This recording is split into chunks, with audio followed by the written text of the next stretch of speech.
It was a Tuesday morning when the phone rang an unknown number. I don't usually answer, but something inside me said I should. The voice on the other end was kind, but what he told me chilled my blood. "Mrs. Miller? My name is Charles, the owner of Miller's Watch Repair. I have something that belonged to your husband, something I think you need to see urgently." My heart stopped. Frank had died 6 months ago, and the only thing he had left me was his gold watch, the same watch I now couldn't find anywhere. I sat on the edge of the bed, feeling my legs tremble. "Mr. Charles, what watch are you talking about?" My voice came out broken, but I tried to maintain my composure.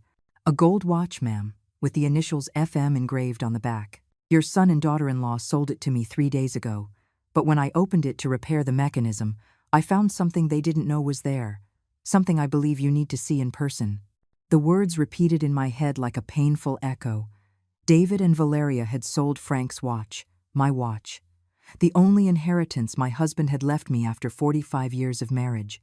I felt the room begin to spin. "Mr. Charles, that watch wasn't theirs to sell. It was mine." "I know, ma'am. That's why I'm calling you. I think there's something deeper here, something your family didn't understand. Can you come to my shop this afternoon?" I hung up the phone with trembling hands. I walked over to the dresser where I kept the few valuable things I had left. I opened the top drawer, the very one where I had put the watch the last time I wore it. Empty. Completely empty. How could I have been so foolish? How had I not noticed sooner? I remembered the last time I saw Frank with that watch. It was a Sunday morning. I was making coffee in the kitchen when he came up behind me and hugged me. He was wearing the watch as always. "Beatrice, my love," he'd said, "this watch has been with me since we got married. When I'm gone, I want you to keep it. It's not just a watch. It's the time we've lived together. Every second it ticked was a second by your side." I had smiled and told him not to talk about such things, that we still had many years ahead of us. But he insisted, "Promise me you'll always keep it. It's worth more than you can imagine." I promised him, as I always did. Now, 6 months after his death, that promise had been broken. Not by me, but by our own son. I dressed in the green dress that Frank loved to see me in. If I was going to reclaim what was mine, I would do it with dignity. I arrived at Miller's Watch Repair at 3 o'clock in the afternoon. Charles was an older man with gray hair and kind eyes. "Mrs. Miller, I'm glad you came. I have the watch here, but before I show it to you, I need to ask you something. Did your husband ever mention that there was something special about this watch, something beyond its sentimental value?" I shook my head. Frank was a reserved man, but he never hid anything important from me. Or so I thought. Charles disappeared into the back of the shop and returned with a small box. Inside was Frank's watch, but there was also something else. A tiny key, very small, and a folded piece of paper. "Your husband was a very clever man, ma'am. He had created a false bottom in the watch. When I opened it for repair, this fell out." The paper was in Frank's handwriting. I immediately recognized his careful script. "Beatrice, if you are reading this, it means something has happened to me, and someone has tried to take from you what is yours. This key opens something that only you should know about. Go to the City Trust Bank, the downtown branch. Ask for safe deposit box number 1247. Tell them you are the sole beneficiary. The documents are in order. I love you, and this is so you will never have to depend on anyone." My hands shook as I read my husband's words.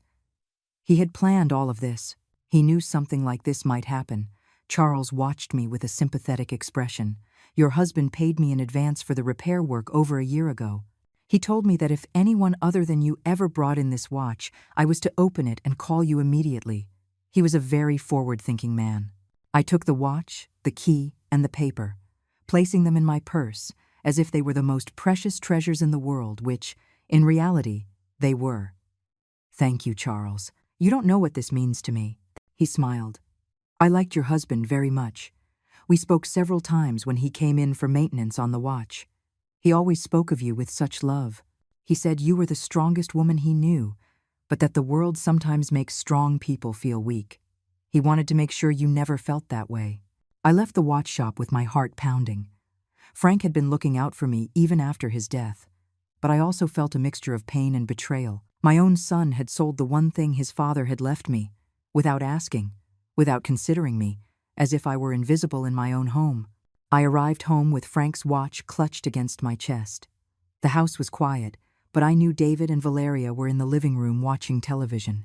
They always did the same thing after lunch. I went up to my room, trying not to make a sound.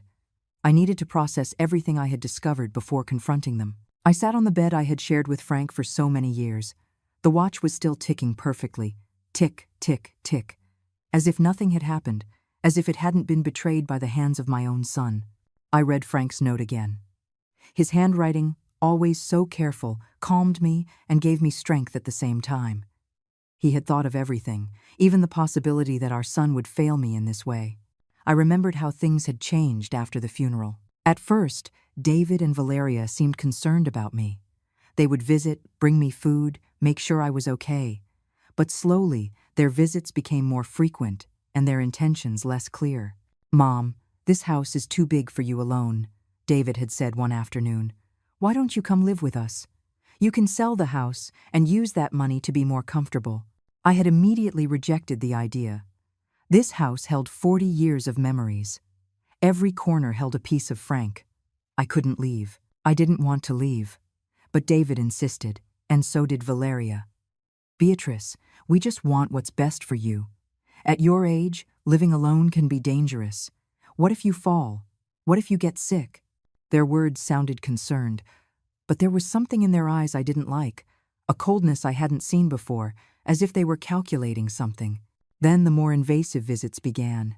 Valeria started going through my things. "I'm just organizing, Beatrice. You have so much clutter." But I knew she wasn't organizing. She was taking inventory. David started asking me questions about my finances. "Mom, are all your documents in order? Do you know where your will is? Do you have any life insurance?" Questions a concerned son might ask, but coming from him, they sounded different. One afternoon, about a month ago, I overheard them talking in the kitchen. They thought I was asleep in my room, but I had come down for a glass of water. "Dad's gold watch must be worth a fortune," Valeria whispered. "Could you sell it and use the money for the business?" "I don't know, Val. It's the only thing he left Mom. She'll notice." "David, your mom is getting old. She forgets things lately. We can tell her we took it to be repaired. By the time she remembers, we'll have solved our money problems. And if she asks about it, we'll buy her a cheap replica. She'll never know the difference." Oh. I stood there, paralyzed, listening to my daughter-in-law plan how to steal from me. And the worst part was that my own son was considering the idea. I went back to my room in silence, my heart broken. That night, I put the watch in my dresser drawer, thinking it would be safe there. How foolish I had been. How blind I had been for all these months. Now, sitting on my bed with the recovered watch, I understood everything. They hadn't sold the watch out of desperation. They had sold it out of greed. They had planned to steal the one thing Frank had left me. And they had done it with a coldness that chilled me to the bone. I heard footsteps on the stairs. David was coming up to my room.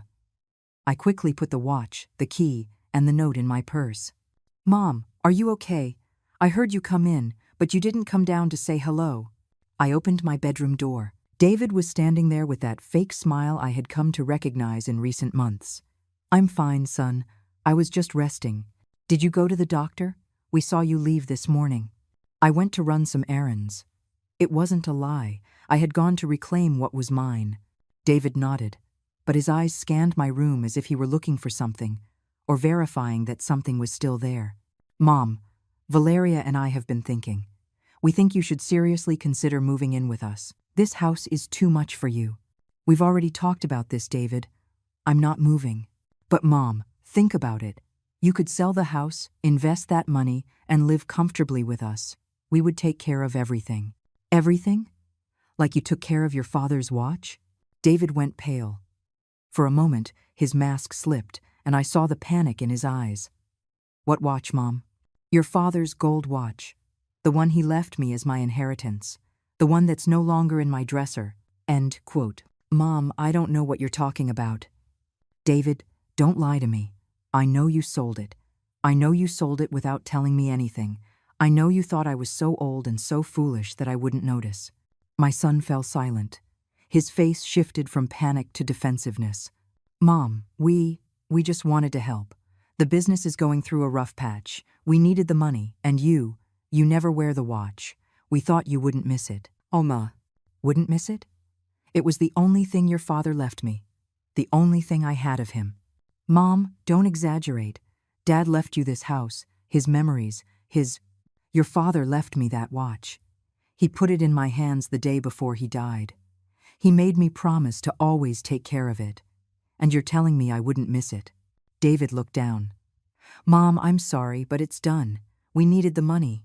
It's done. That's all you have to say? Mom, when the business gets better, we'll buy you another watch, a nicer one. I looked him in the eyes. This man standing before me was no longer my son. He was a stranger. A stranger who had been living in my house for months, planning how to steal from me. David, go downstairs and tell Valeria to come up. Both of you, we need to talk. Mom, there's no need. Now, David. My voice came out with a firmness I hadn't used in years. David flinched and left the room without another word. While I waited, I took the watch out of my purse. I put it on my wrist, where it always should have been, where Frank wanted it to be. I heard footsteps on the stairs. This time, it was 2 pairs of feet. David and Valeria were coming up together. He had surely told her that I knew everything. I stood by the window with my back to them as they entered my room. I wanted them to see what they had done.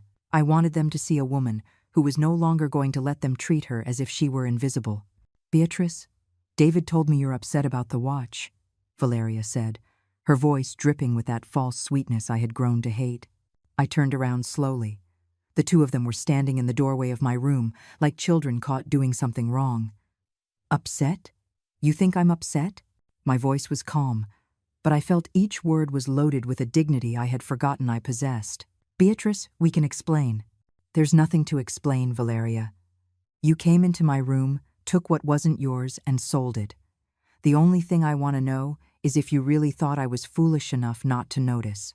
David and Valeria glanced at each other. In that moment, I understood that they had done exactly that. They had gambled on my weakness, on my age, on my supposed confusion. Do you know what hurts the most? It's not that you sold the watch. It's that you thought you could get away with it. Valeria was the first to break the silence. Her voice no longer had its usual false sweetness. Now it sounded irritated, as if I were the one in the wrong. Beatrice, don't be so dramatic. It was just an old watch. We have expenses, we have responsibilities.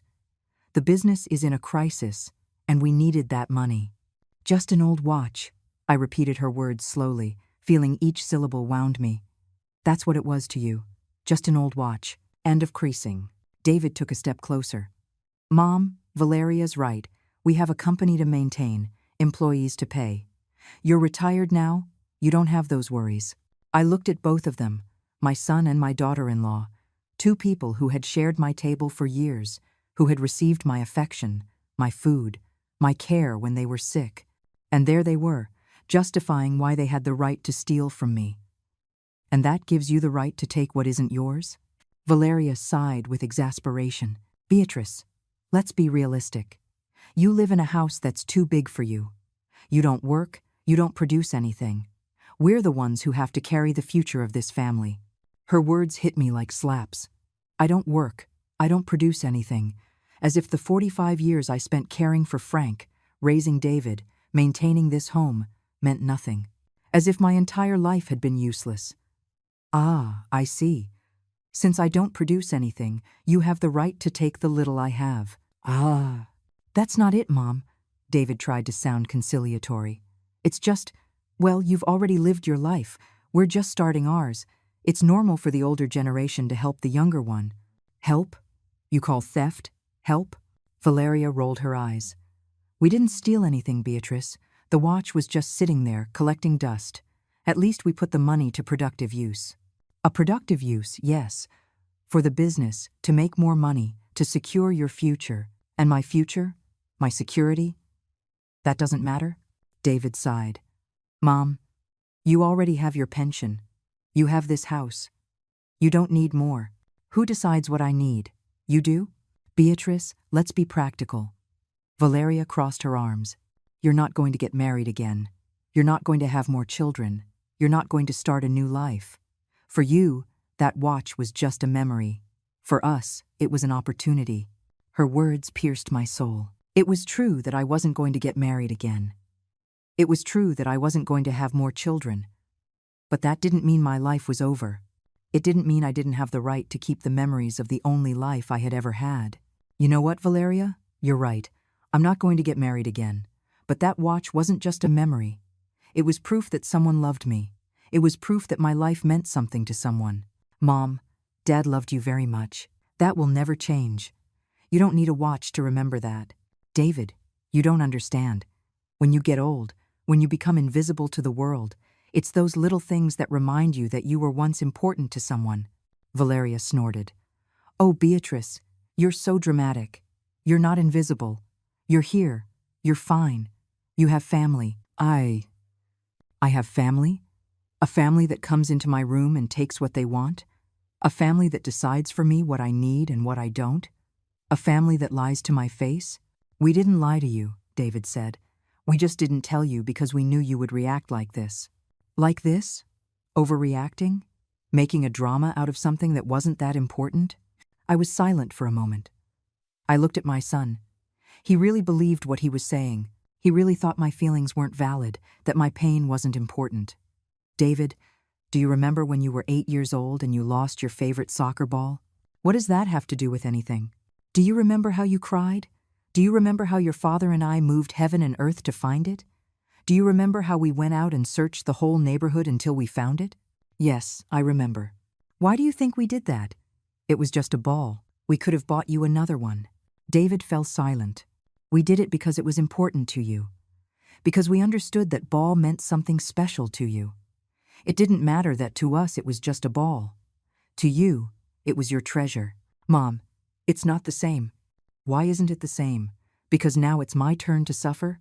Because now I'm the one who lost something important? Valeria sighed impatiently. Beatrice, are you comparing a childhood situation to an adult one? We have real responsibilities. And my feelings aren't real? Your feelings are based on the past. Ours are based on the future. I stared at her. This woman had entered my family, eaten at my table, received my affection for years, and there she was, telling me my feelings didn't matter because they were based on the past. Valeria, do you know what the difference is between you and me? What? I built my past with love. You're building your future with theft. Her face turned red with anger. How dare you? We are not thieves. Oh no. What do you call taking something that isn't yours without the owner's permission? It's different. We're family. Being family gives you the right to steal? David intervened. Mom, that's enough. What's done is done. We can't turn back time. You're right, David. You can't turn back time. But you can return the watch. How are we supposed to return the watch? We already sold it. Then buy it back. Valeria laughed sarcastically. With what money? We already told you we're in a crisis. With the money you received for selling it. That money has already been used for the business. It's already invested. Then, invest it. It's not that easy, Beatrice. The money is already committed. I looked at them both. They truly didn't understand the magnitude of what they had done. They truly thought they had the right to dispose of my life, my things, my feelings. Do you know what hurts me most about all of this? They remained silent. It's not that you sold the watch. It's that you didn't think to ask me. It's that you assumed my feelings didn't matter. It's that you decided for me what was important and what wasn't. Mom, if we had asked you, you would have said no. And doesn't that tell you something? Doesn't that tell you that maybe you didn't have the right to take it? David lowered his head. For the first time since this conversation began, he seemed genuinely sorry. Mom, I'm sorry. I really am sorry. But we can't change what happened. You're right, David. You can't change what happened. But you can decide what you're going to do now. What do you want us to do? I want you to acknowledge that what you did was wrong. I want you to understand that you hurt me. And I want you to give me my watch back. Valeria sighed. Beatrice, we already told you the money is gone. We can't buy the watch back. Then find a way. And if we can't, I looked her directly in the eye. Then you will have to live with the consequences of what you did. What do you mean? I mean that actions have consequences, and you are going to have to face yours. The silence that followed my words was deafening. David and Valeria looked at each other as if waiting for the other to say something, but neither spoke. Finally, Valeria broke the silence with a bitter laugh. Consequences? What are you going to do, Beatrice? Kick us out of your house? Disown us? Let's be realistic. You need us more than we need you. Her words hit me like a punch to the gut, but this time, instead of hurting me, they gave me a clarity I hadn't had in months. I need you? For what, exactly? For everything, Beatrice. To take you to the doctor when you're sick. To help you with the heavy groceries. To take care of you when you can no longer take care of yourself. Ah, I see. You take care of me in exchange for being able to dispose of my things whenever you please. David intervened quickly. Mom, that's not what Valeria meant. Oh, no? Then explain to me what she meant. She meant that we're a family, that we look after each other. Looking after each other includes stealing? Valeria rolled her eyes again. Beatrice, can you stop using that word? We didn't steal anything. We took something that was in the family and used it for the family's benefit. The family's benefit or your benefit? It's the same thing. No, Valeria, it's not the same thing. Because I am also part of this family, and I wasn't benefited. I was hurt. Beatrice, you don't have the same needs as we do anymore. You don't have to worry about the future. Who says I don't have to worry about the future? Who says I don't have plans? Who says I don't have dreams? Valeria laughed. Dreams? What dreams could you possibly have at your age? I stared at her. This woman truly believed that life ended after 70. She really thought I was just a burden waiting to die. Do you know what my dream was, Valeria? My dream was to spend my final years in peace in the house I built with Frank, surrounded by the love of my family, holding on to the few memories I had left of a life I lived with dignity. And you can do that. How can I do that if you come into my room and take what you want? How can I do that if I can't trust my own family? David came closer and tried to take my hand. Mom, you can still trust us. I pulled my hand away. David, trust is something that is built day by day, and you destroyed it in a single act. We can rebuild it. How? By giving you another chance? Another chance for what? So you can decide again what I need and what I don't? So you can take whatever you want whenever you please? Valeria sighed with exasperation. Beatrice, you're being very dramatic. It was only one time. Only one time. And that makes it less serious? Less final? Valeria, do you have any jewelry that belonged to your mother? Yes, I have her pearl earrings. How would you feel if I went into your room, took those earrings, and sold them to pay for something I needed? That's different. Why is it different? Because my mother is still alive. Ah, so because Frank is dead, what he left me no longer has sentimental value. That's not it. Then what is it? Valeria fell silent. She had no answer because she knew there was no justification for what they had done. You know what bothers me most, Valeria? It's not that you don't understand the sentimental value of things. It's that you pretend not to. I'm not pretending anything. Yes, you are. Because you are a woman. Because you are a wife. Because one day you will be a widow. And when that happens, you will understand exactly what I feel right now. That's not going to happen for many years. I hope not. But when it does, you will remember this conversation, and you will understand that what you did today wasn't just taking a watch. It was taking my dignity. David sat on the edge of my bed. For the first time in the entire conversation, he looked genuinely affected. Mom, I didn't want to hurt you. I really didn't. But you did hurt me, David. I know, and I'm sorry. Are you sorry because you hurt me? Or are you sorry because I found you out? He thought for a moment. I'm sorry because I hurt you. I really am. Yes? Then prove it. How? Give me back my watch. Mom, we already told you we can't. You can't? Or you won't? Valeria intervened again. We can't, Beatrice. The money is already invested in the business. If we pull it out now, we lose everything. Then you'll have to decide what's more important. Your business or your family. Why does it have to be one or the other? Because you made it one or the other when you decided to sell my watch without asking me. David stood up. Mom, please. There has to be another solution. What? I don't know, but something. David, the solution is simple. Give me back what is mine. What if we buy you another watch? A nicer one, more modern. I looked at him with deep sadness. He really didn't understand.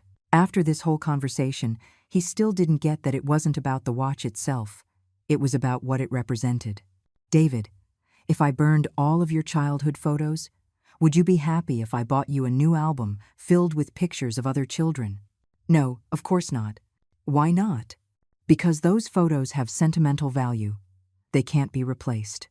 Exactly. And your father's watch can't be replaced either. Valeria sighed.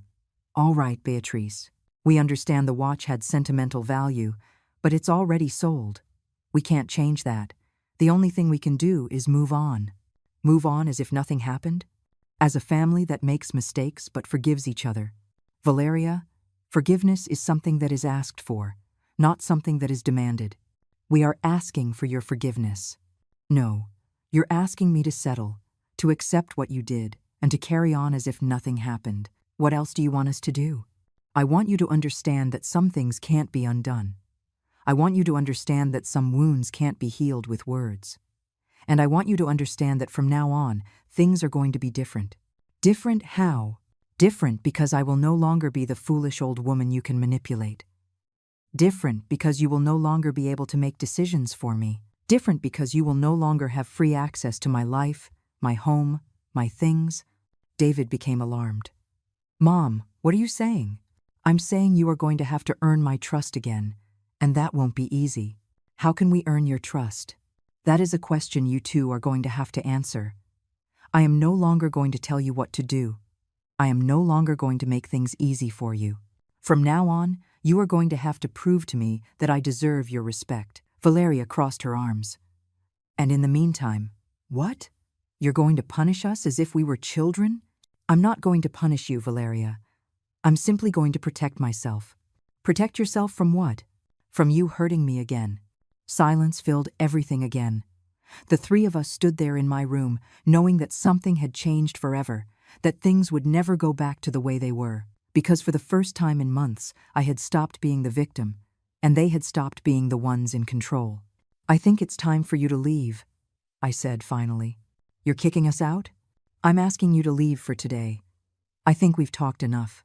David and Valeria headed for the door. Before leaving, David turned around. Mom, this can't end like this. David, this will end however you decide it ends. And with that, they left. I closed the door behind them and stood alone in my room. I stood alone in my room, listening to David and Valeria's footsteps descending the stairs. I heard the front door close with more force than necessary. Then, total silence. I sat on my bed and took Frank's watch out of my purse again. I held it in my hands, feeling its familiar weight. It was still working perfectly, as if the last few days hadn't happened, as if it hadn't been betrayed by hands that should have protected it. But something had changed in me. For the first time in months, I didn't feel like a victim. I felt like a woman who had found her voice, a woman who had said, enough. I remembered the words Charles had told me at the watch shop. Frank had told him that I was the strongest woman he knew. At that moment, I hadn't felt strong. For months, I had felt invisible, manipulated, vulnerable. But now I understood what Frank had seen in me. Strength isn't always about shouting or fighting. Sometimes, strength is knowing when to stop letting people hurt you. I took the small key that Charles had given me along with Frank's note. I held it up to the light coming through the window. It was so small, but according to my husband's words, it would open something important. Go to the City Trust Bank, the downtown branch. Ask for safe deposit box number 1247. Frank had planned this. He had known the day might come when I would need to be independent. He had known the day might come when my own family would fail me. I looked at the watch. It was 5 o'clock in the afternoon. The bank would be closed until morning. But it didn't matter. I had waited 6 months without knowing this safe deposit box existed. I could wait one more night. That evening, I didn't go down for dinner. I wasn't hungry, and I didn't want to risk running into David and Valeria if they decided to return. From my window, I saw them arrive around 8 o'clock in the evening. I heard them talking in the living room, but I couldn't make out the words. Around 9, I heard footsteps on the stairs. Someone was coming up to my room. The steps were light. Valeria knocked softly on the door. "Beatrice, can I come in?" "No, please. I need to talk to you. We've talked enough for today. Beatrice, please. Just 5 minutes." "No, Valeria." I heard her stand outside my door for several minutes. Then her footsteps moved away. An hour later, I heard other steps. This time it was David. "Mom, it's me. We can talk tomorrow, David." "Mom, please. I don't like things being left like this. I didn't like you selling my watch either, but it happened." "Mom, don't be like that." "Like what? Firm? Decisive? With boundaries?" "So cold, David." "I'm not being cold. I'm being clear." He was quiet for a moment. "Don't you love me anymore, Mom?" That question pierced my heart. "David, loving you and allowing you to hurt me are two different things. I don't want to hurt you, but you did. It was a mistake. It was a decision, and decisions have consequences. What are the consequences going to be? We'll see about that tomorrow." "What are you going to do tomorrow?" "I'm going to start taking care of myself." "What does that mean?" "It means I'm no longer going to wait for you to take care of me. I'm going to make my own decisions about my life." "Mom, you're scaring me." "I'm not scaring you, David. I'm warning you." After that, I heard no more footsteps. The house fell silent. I couldn't sleep that night.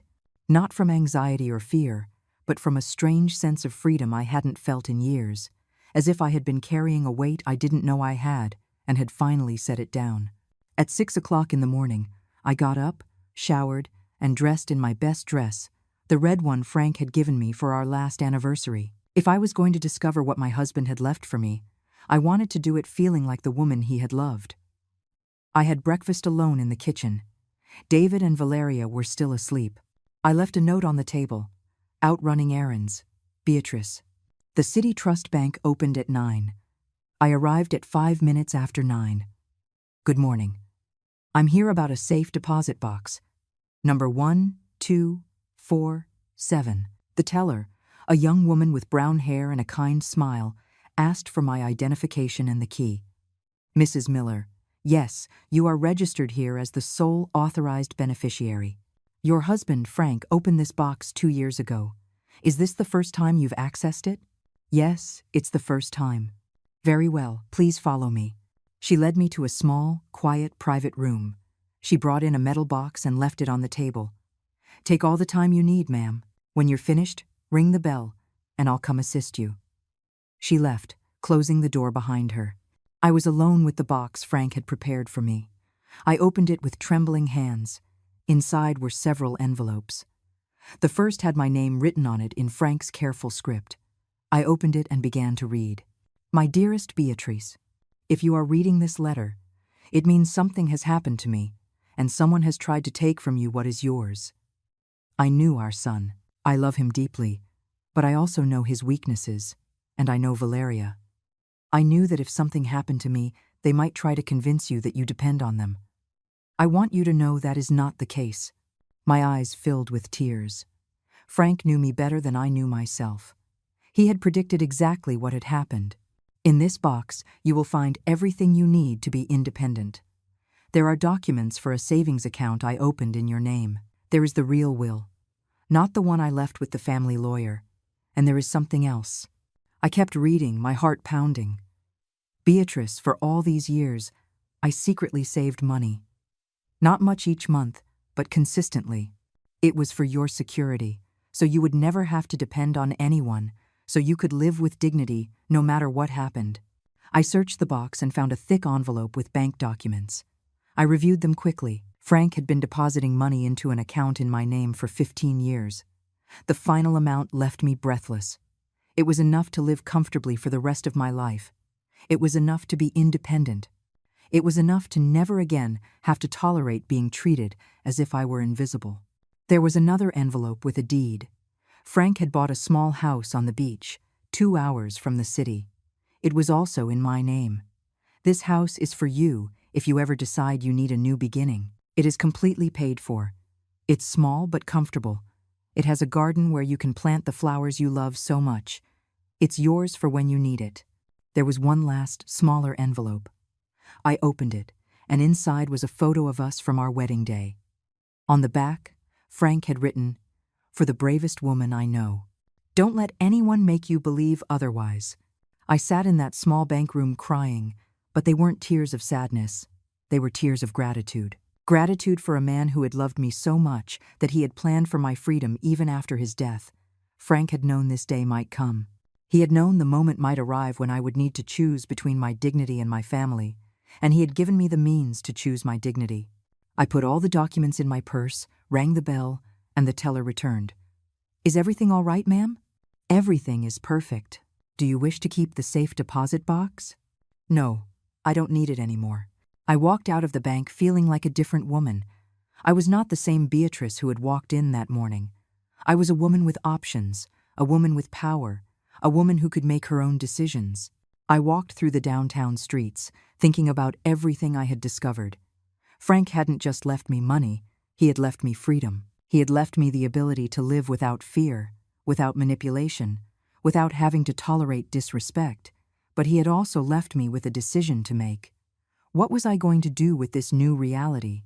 When I got home, David and Valeria were in the living room waiting for me. They looked anxious, as if they had been arguing since they woke up. "Mom, where were you?" "You had us worried," David said, standing up. "I was running some errands." Just like the note I left said. "What kind of errands?" Valeria asked suspiciously.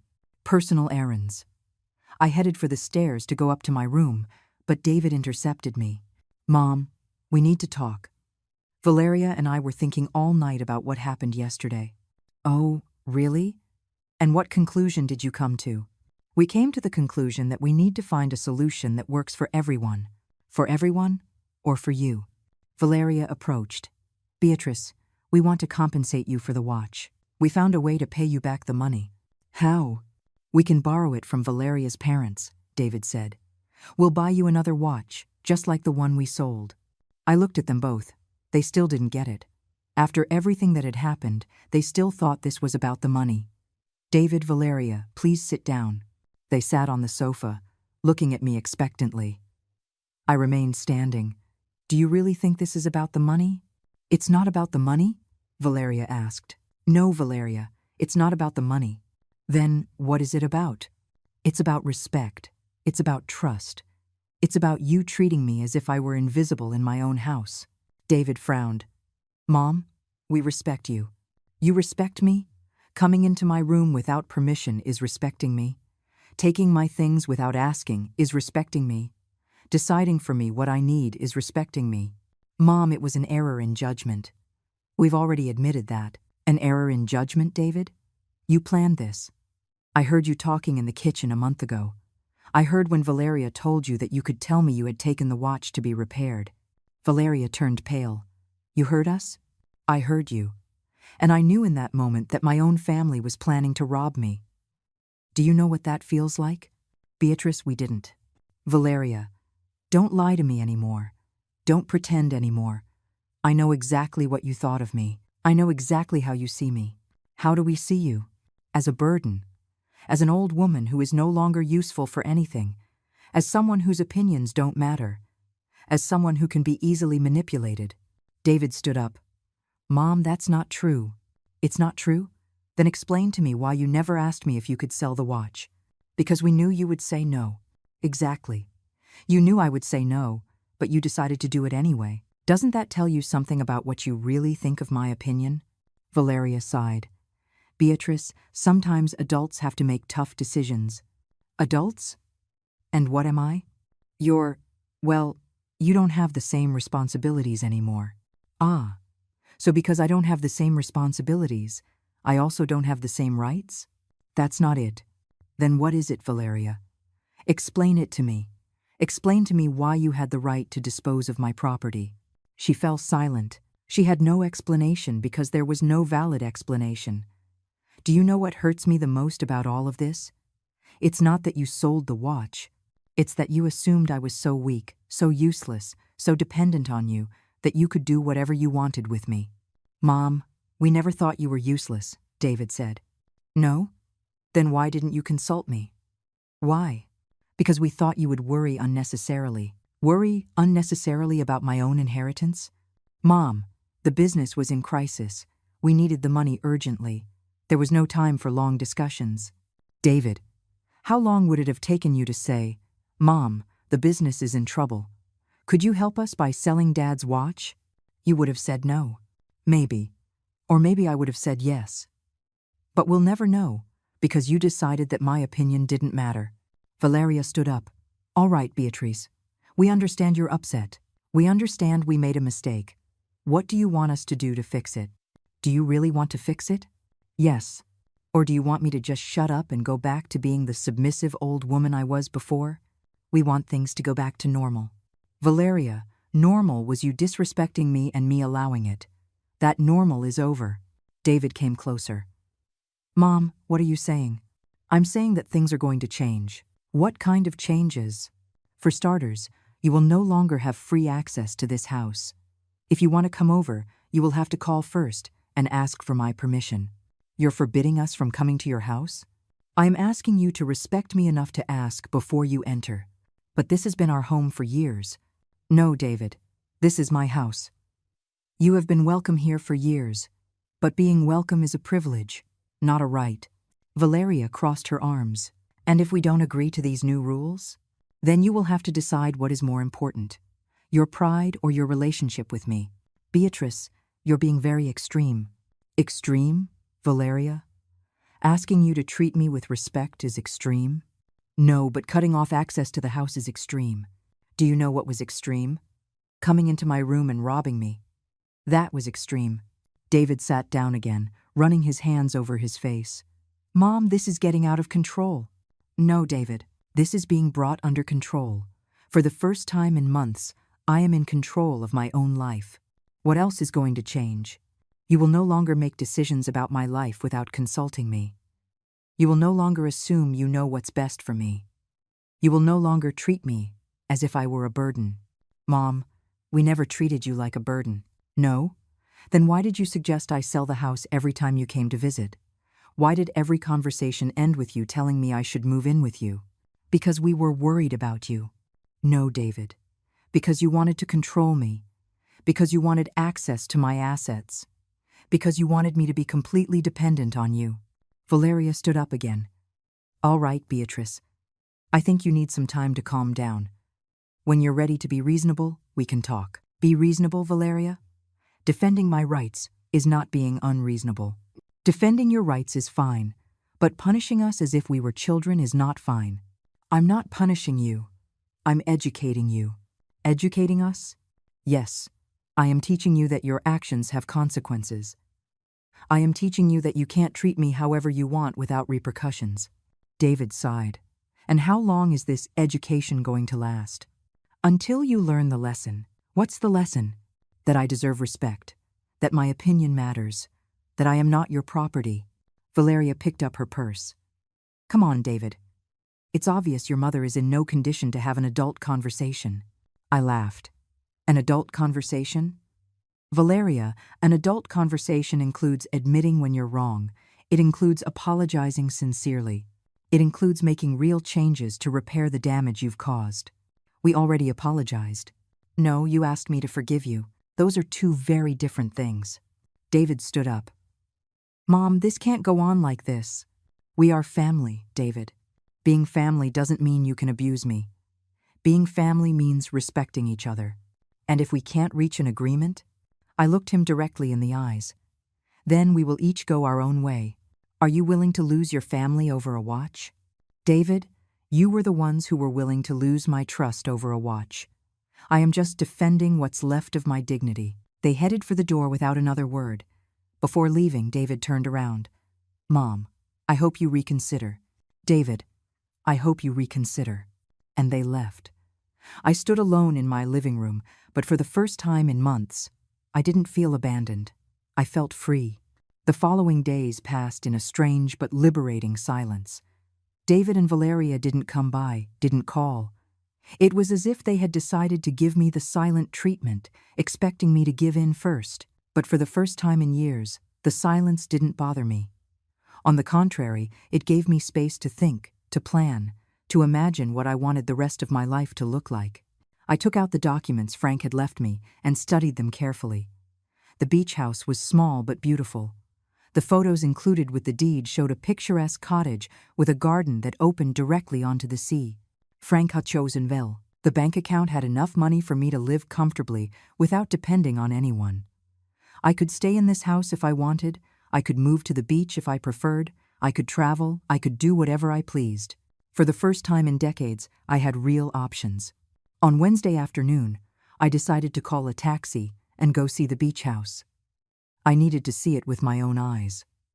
The drive took exactly 2 hours. The driver, an older man named Louis, was talkative and friendly. On vacation, ma'am? In a way, yes. That's good.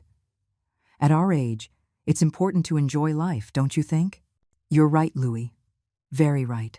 When we arrived at the address, I couldn't believe my eyes. The house was perfect. Small, yes, but perfect for one person.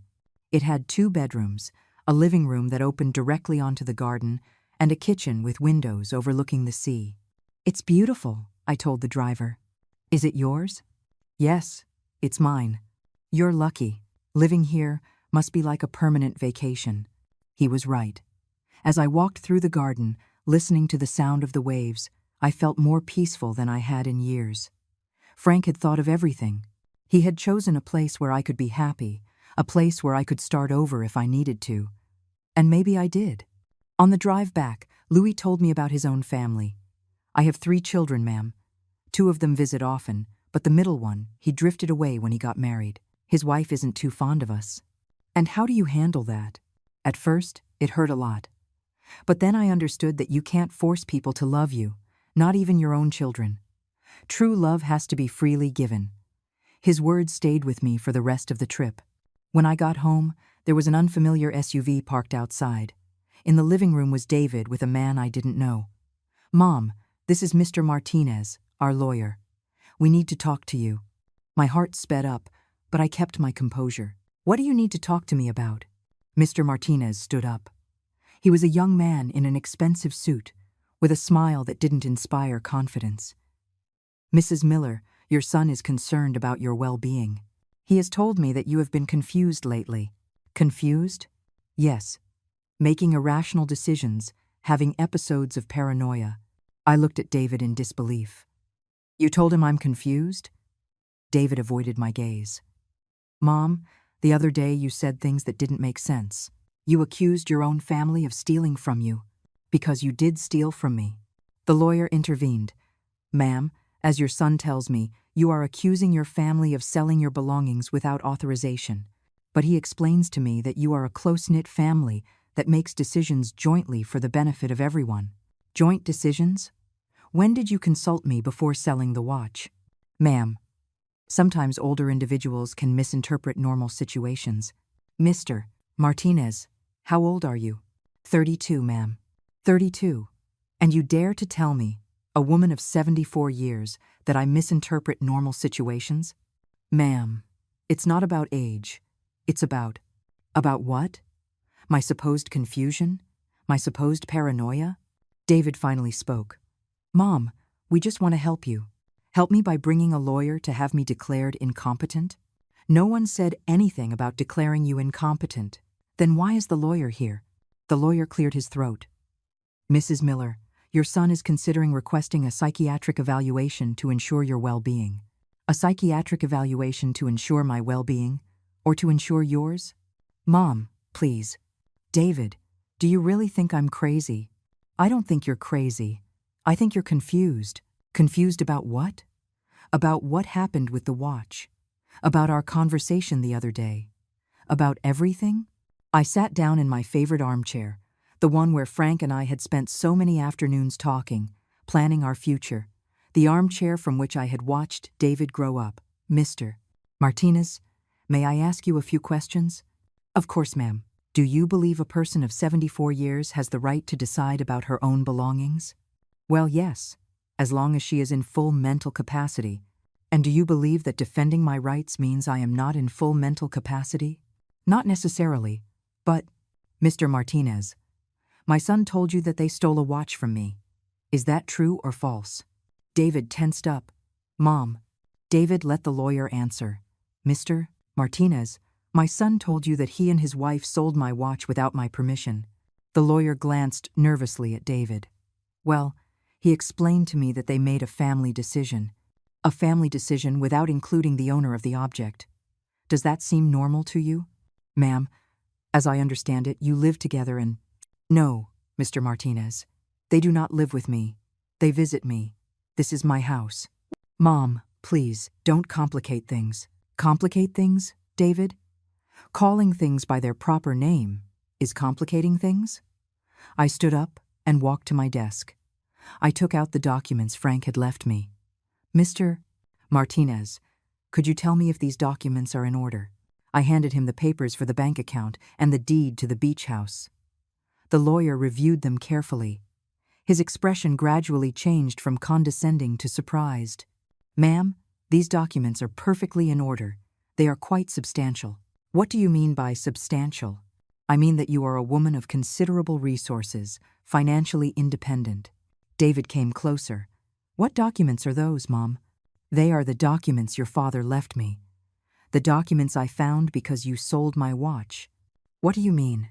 I mean that your father knew this could happen, that he knew you might try to manipulate me, and he left me the means to be independent. I briefly told him about the watch, the watchmaker, the safe deposit box.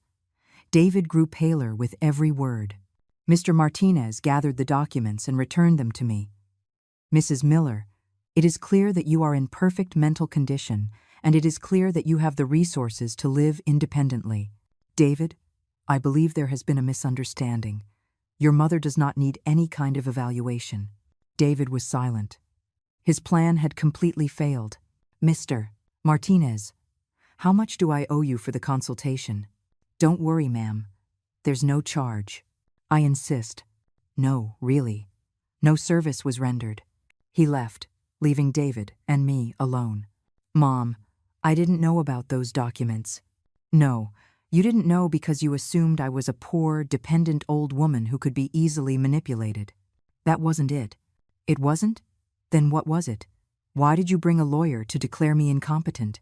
Because I thought you were acting strangely. Strangely? Defending myself is acting strangely? It's just. You've never been this firm before, and that scared you. Yes. David, do you know why I've never been this firm before? Because I never had to be. Because your father protected me. Because your father respected me. Because with your father, I never had to choose between my dignity and my family. David lowered his head. Mom, I'm sorry. Are you sorry because you hurt me? Or are you sorry because your plan didn't work? I'm sorry because I hurt you. I really am. Then prove it. David stood in the middle of the living room as if he didn't know what to do with his hands, with his body, with his shame. How can I prove it, Mom? That is a question you have to answer, David. I'm no longer going to tell you what to do. But give me a hint. Tell me where to start. I looked at him for a long moment. This 42-year-old man in front of me had been my baby, the child I carried in my arms all night when he had a fever, the teenager I helped with his homework, the young man I advised when he fell in love with Valeria. At what point had he become this stranger who believed he had the right to dispose of my life? David, sit down. He sat on the sofa like a child waiting for a scolding. Do you remember when you were 12 years old and you lost your bicycle? Yes? Do you remember what happened? An older kid took it from me at the park. And what did you do? I came home crying. And what did I do? You went out with me to find the kid. We found him, and you told him to give me back my bike. And what else did I do? David thought for a moment.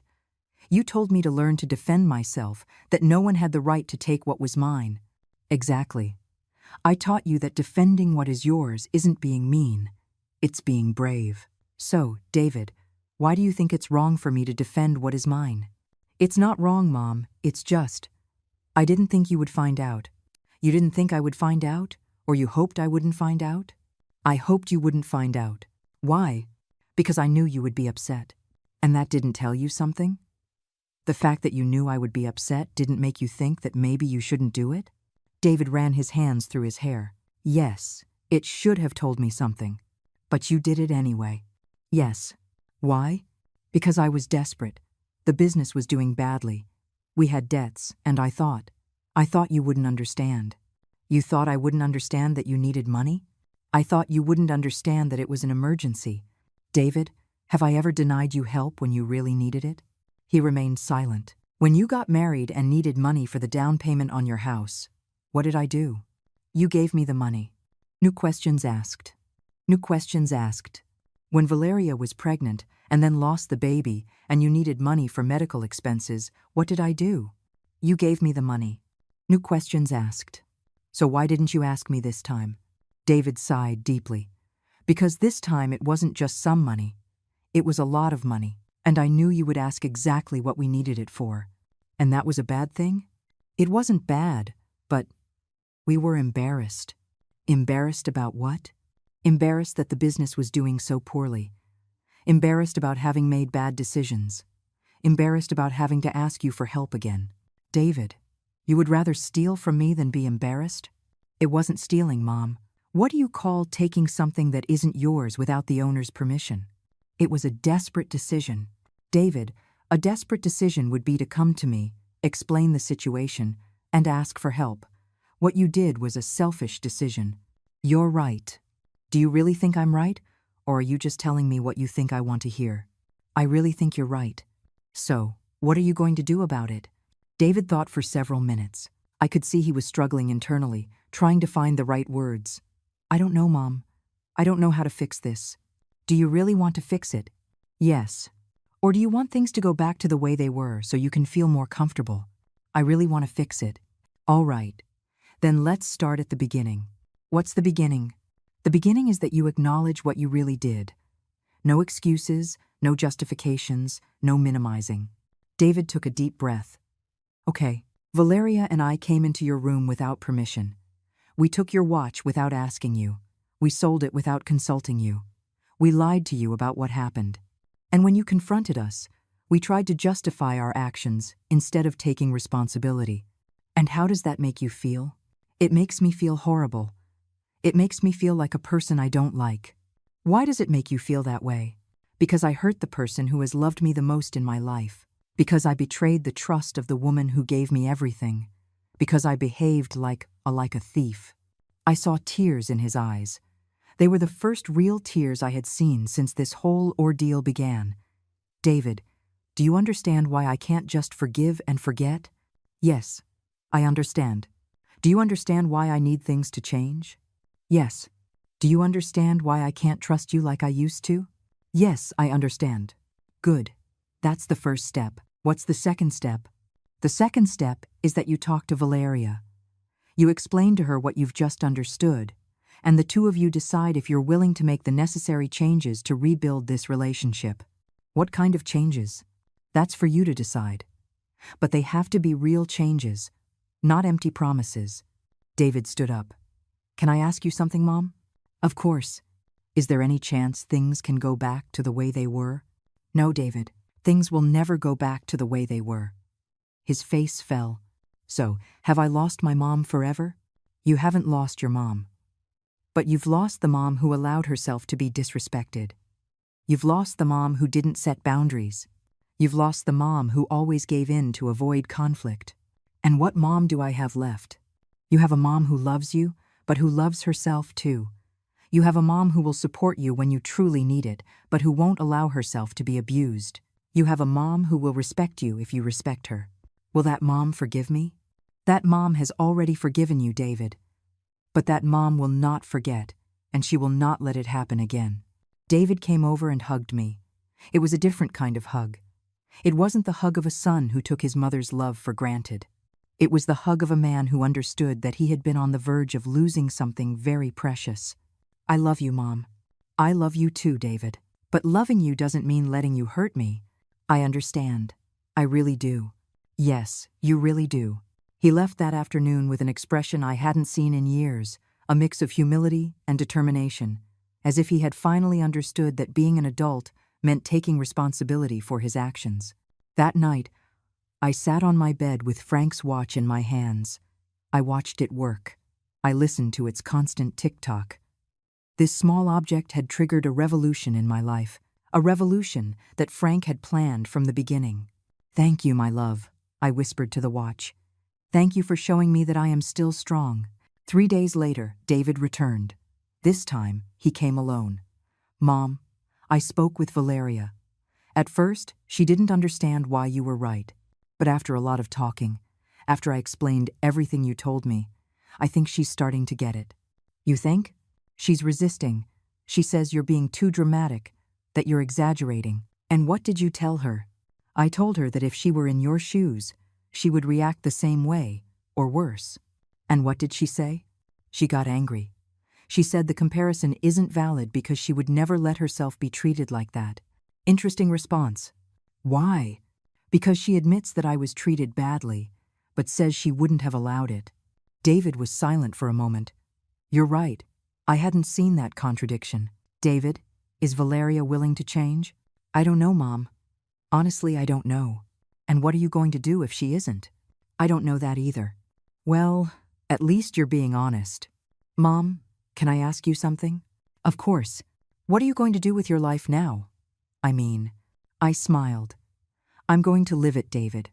I'm going to live it on my own terms. 2 weeks after that conversation with David, I made a decision that changed everything. I moved to the beach house. It wasn't an impulsive decision. It was a thought.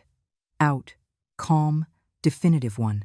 The house where I had lived with Frank for 40 years was full of beautiful memories, but it had also become the scene of my own family's betrayal. I needed a new place. A place where I could be the woman Frank always knew I was. The move was surprisingly liberating. I took only the essentials: my clothes, some photos, Frank's favorite books, and of course, his watch.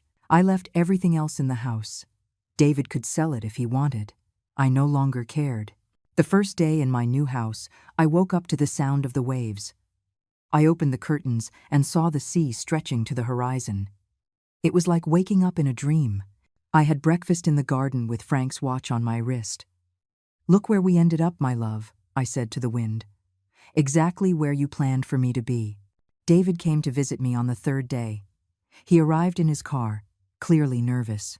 Mom, are you really going to stay here? Yes, David. This is my home now. But it's so far from everything. What if you need something? I'll learn to take care of myself, as I should have done a long time ago. He sat on the small terrace overlooking the sea. It looks peaceful. It is peaceful. There's no drama, no manipulation, no people taking my things without permission. Mom, are you still angry? No, David. I'm not angry anymore. I'm at peace. At peace with the decision to put my well-being first. At peace with the decision not to allow myself to be disrespected. At peace with the idea of living alone, but with dignity. David looked out at the sea. Valeria and I can visit you. Does Valeria understand now why I moved? She's starting to understand. Starting? She says that maybe she overreacted, that maybe she didn't understand how important the watch was to you. Maybe? Mom, Valeria is proud. It's hard for her to admit when she's wrong. David, I am proud, too. But I learned that pride isn't worth more than dignity. What does Valeria need to do for you to forgive her? She doesn't need me to forgive her, David. She needs to forgive herself.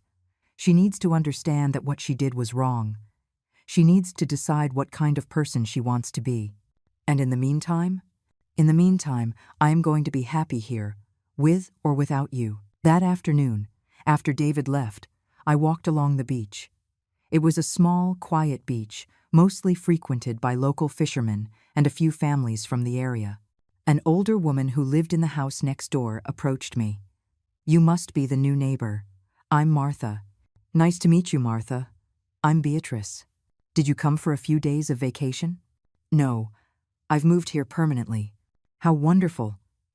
That house needed someone. Your husband used to visit from time to time, but he always looked sad because it was empty.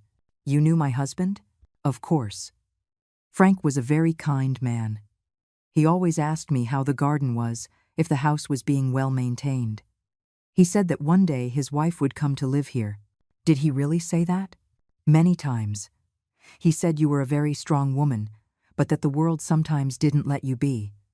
He said this house was for when you were ready to be free. I was speechless. Frank had understood my future better than I did. Would you like to have coffee tomorrow?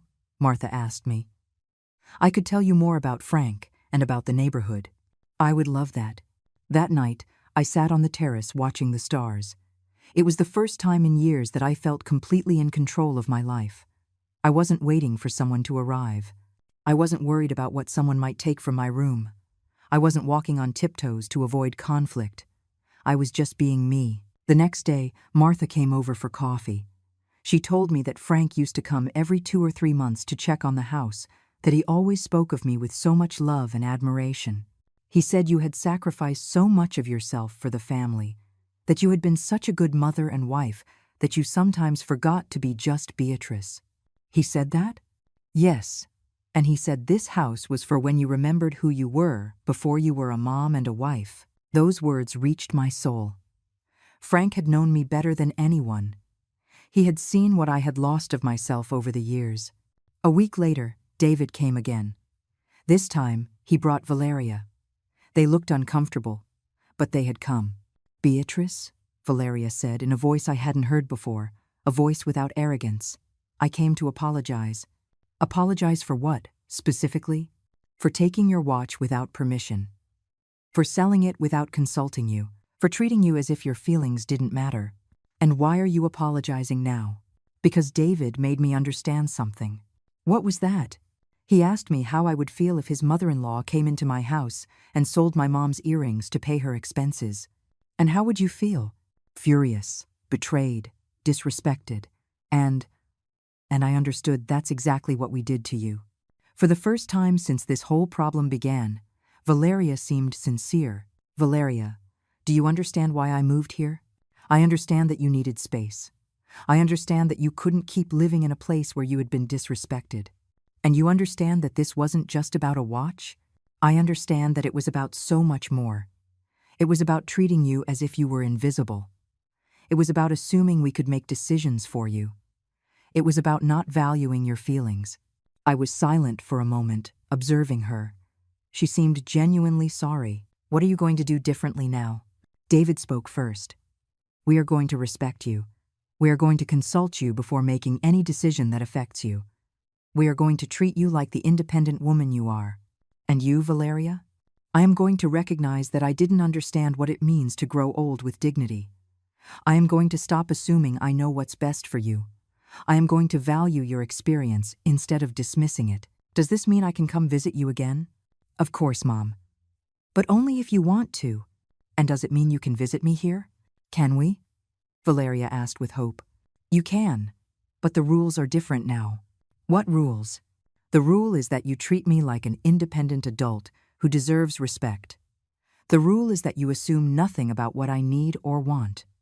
The rule is that you ask before offering an opinion on my life. Those rules seem fair to us, David said. To you too, Valeria? Yes, to me too. That afternoon, after they left, I sat on my terrace with a cup of tea. The sun was setting over the sea, creating a breathtaking spectacle of colors. I took out Frank's watch and held it in my hand. We did it, my love. I made it to where you planned for me to be. The watch continued to mark time. Tick, tick, tick. But now, every second belonged completely to me. I was no longer the vulnerable widow waiting for crumbs of attention from her family. I was Beatrice, a 74-year-old woman who had learned that it's never too late to reclaim your dignity. A woman who had discovered that chosen solitude is far better than disrespectful company. A woman who had found her strength not in shouts or fights, but in firm boundaries and brave decisions. Months later, David and Valeria had become frequent but respectful visitors. They brought food, they stayed for lunch. They told me about their lives, but they no longer tried to decide for me. They no longer assumed they knew what was best for me. The relationship had changed forever. It was no longer the relationship between a vulnerable mother and her controlling children. It was the relationship between adults who respected each other. And that, I finally understood, was exactly what Frank had wanted for me. The freedom to be respected, the freedom to be valued, the freedom to be myself. The watch continued to work perfectly, marking every second of my new life. A life where every moment belonged completely to me. A life lived on my own terms.